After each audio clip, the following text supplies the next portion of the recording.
morning, everyone. I must say that all my years in technology, it's the first time I've ever been hosted by an AI. I must compliment it for its impeccable British accent, of which I will now try to emulate. Not that long ago, I would have been on that side of the audience. Really not that long ago, about 8 months, although I've been recently finding out that government years are a bit like dog years. You have to multiply time by 7. But it is really an honor and a privilege to be here today. It is impressive what you have done with this event, the amount of incredible people that it gathers here. I'd like to start just kind of explaining why I've moved from that side of the audience to the government, because maybe that's not a very common thing to do. It has been a long time since I used to travel with my parents around Europe. My parents work for the government, and government employees, they don't make tons of money, as you probably are well aware of. So we used to go camping across Europe, and we used to go camping, and then when I was a kid, I was looking outside the window and asking my parents, why are these countries much wealthier than we are? Why are these countries richer than we are? And the answer was always, my dad would always say, it's the economy. Like it's the money we generate. It's not enough. We need to do more.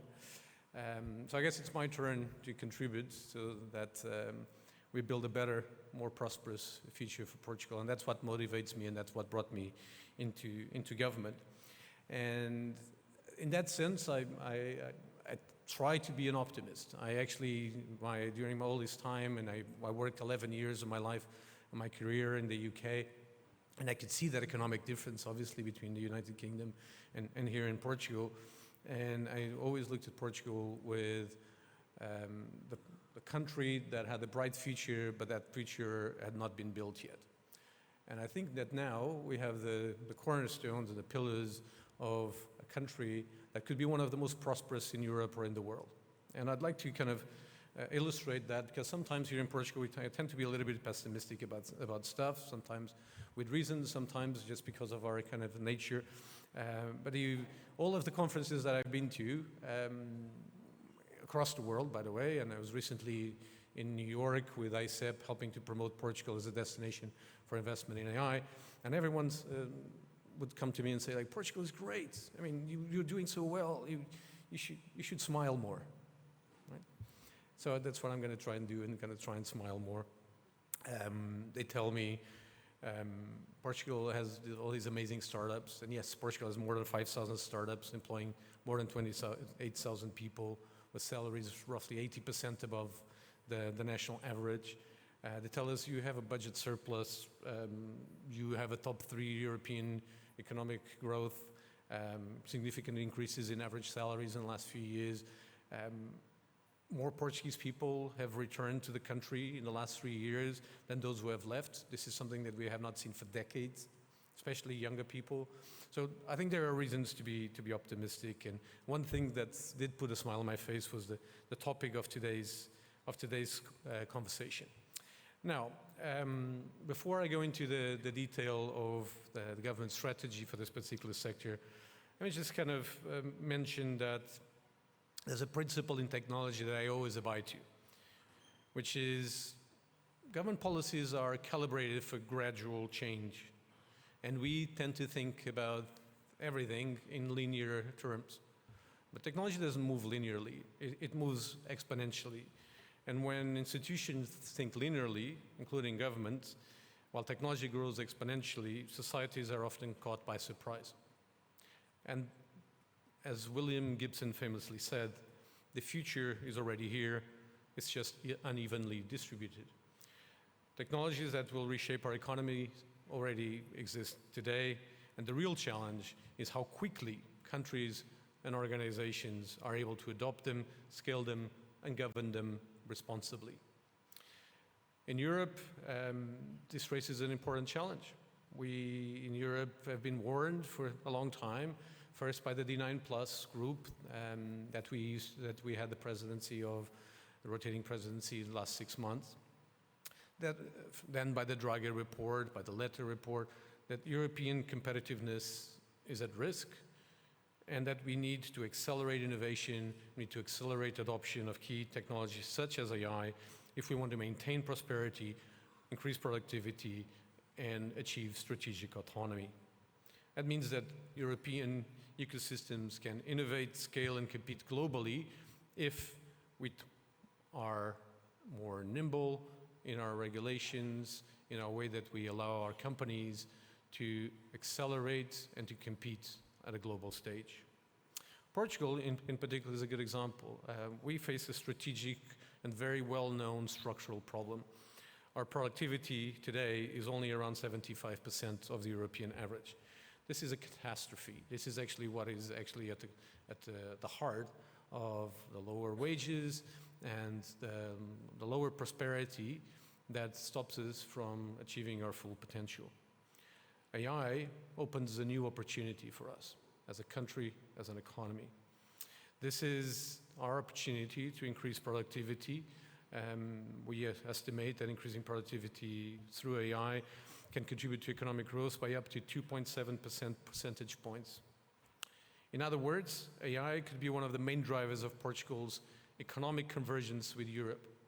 But achieving this requires strategic vision, investment, and execution capacity.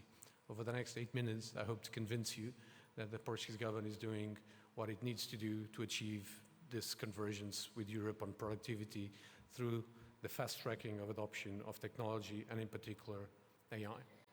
Before I do that, just a few notes about the government strategy as a whole. As you know, we're part of the Ministry of State Reform, so I'm here representing Minister Gonçalo Matias, and his vision is very clear. First we simplify, then we digitize. Why in this order? There is no point in digitizing complexity. We'll only be replacing physical stamps with digital stamps, physical paper with digital documents. That's not the point. We need to simplify our rule book, make it easier and actionable for people and companies, and then we digitize. And that's why we've created a comprehensive effort to modernize the technological foundations of the state. We're working on simplifying the rule book, our procurement laws, our administrative laws, even our famous Tribunal de Contas, which I will not dare to translate. We are trying to make sure that the entire legislative body of the government is simpler, more actionable, more flexible, and easier to deal with, and built on trust rather than suspicion. That's why we created all of these packages, legislative packages, to simplify regulation, but side by side we're preparing the technological blocks so that the government can be a lot more agile. For example, we've created the Agency for Technological Reform of the state and appointed the first ever Chief Technology Officer of the Portuguese government, someone who I believe used to come to this stage many times in the past, Engineer Manuel Dias. Our ambition is very clear on digital. It's to have 100% of government services made available through digital by 2030. We know this is possible. We recently did a visit to Estonia. We already have 100% of their digital services available. The last service, does anyone want to guess what the last service that was added by Estonia as a digital service? Anyone want to guess? Anyone? Divorce. I think that was because they wanted people to kind of take it easy and not do divorces on their phones too easily. But it's now available. You can actually get a divorce on your phone. Hopefully, they will have put like a 48-hour kind of think about it. Anyway, the point is, it is possible, and we have other countries that are leading by example. But again, in the spirit of optimism, we have recently had some great news. We are actually number 3 in the world on the OECD's Digital Government Index. That surprised even us, but that just means that we're doing a lot of good things that maybe we haven't had the recognition for. One of those things is the launch of the first ever business wallet for companies Literally anywhere in Europe. Nobody had ever launched anything like this. We were able to put it together in 3 or 4 months with the efforts of Arts and the engineer Manuel Dias. Now, what brings me here today really is the mechanisms through which we'll achieve this prosperity through AI. Our AI national agenda is focused around 4 main pillars. The first one is infrastructure. Nothing works without infrastructure. We need to focus on increasing our computing capacity and our high-quality data availability. And one of the flagship projects of this agenda is the recently announced Iberian bid for the European AI Gigafactory, which is a joint initiative that was announced by the Portuguese Prime Minister and the Spanish Prime Minister just last week. And if successful, will create one of the largest AI computing infrastructures in Europe, positioning the Iberian Peninsula as a major hub for advanced computing. And will complement other incredible investments, such as the N-Scale Microsoft's investment in Sines, which will bring an incredible AI processing capacity to this country. At the same time, we're strengthening our supercomputing capacity, developing sectoral data spaces, and preparing, which I will be able to hopefully announce very soon, the National Data Center Plan. I can't share all the details with you just yet, but hopefully in the next few weeks. The second pillar is innovation and adoption. Adoption, obviously, a very big theme of this particular conference. Without going into too many details, there are 2 things in adoption. First, the government leading by example, which means us creating the right AI-focused products for the government to produce better services for its citizens and for the companies, but also to reinforce adoption within the company. We will significantly strengthen the AI in SMEs financing line, hopefully supporting SMEs in adopting AI technology and promoting roadshows across the country dedicated to AI. I'm not going to spend too much time on all these details because you can all go to digital.gov.pt and consult the entire strategy by yourselves. The third pillar is around talent. We already have a strong foundation of engineering and research capabilities in this country, but we must go further. Advanced AI training programs, micro-credentials and technical education, international talent attraction via fast-track visas programs for AI professionals, AI national weeks around the country to inspire younger generations, et cetera, et cetera, et cetera. You can read all the details on the digital.gov.pt site anyway. But the reason why this pillar is so important is because technology alone doesn't transform economies, people transform economies. And also brings me to the last, but definitely not least pillar of our strategy, which is responsibility and ethics. There are already great examples of this. Just last week I visited the Center for AI Research and Development for Mental Health on AI, which is a center in Porto that is looking in how to analyze voice biomarkers to try to understand if people have mental health issues just from the biomarkers on their voice.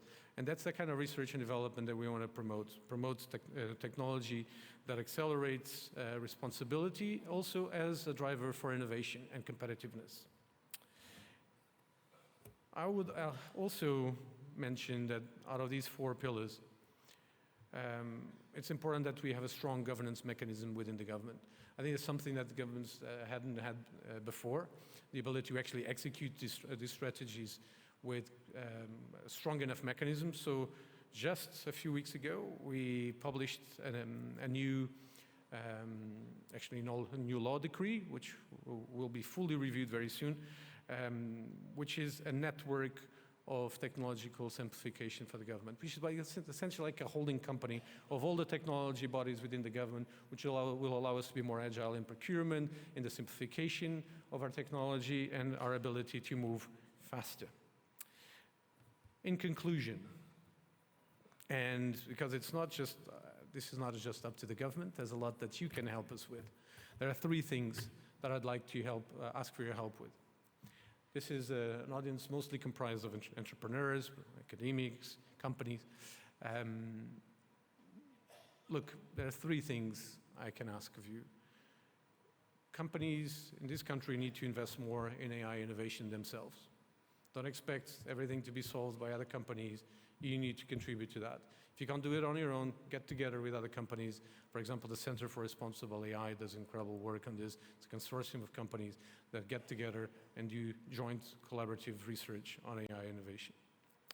Second, invest in the human capital, in training your own people. And if you have resources, go beyond that. Help train not just your own people, but help train the country at large. Already a lot of companies invest in digital skills programs that transcend their own companies, and we would love to see more of that. And third, like I said, we need infrastructure. We need to strengthen our AI infrastructure and computing capacity. So again, if you can't do it on your own, join together with the consortium.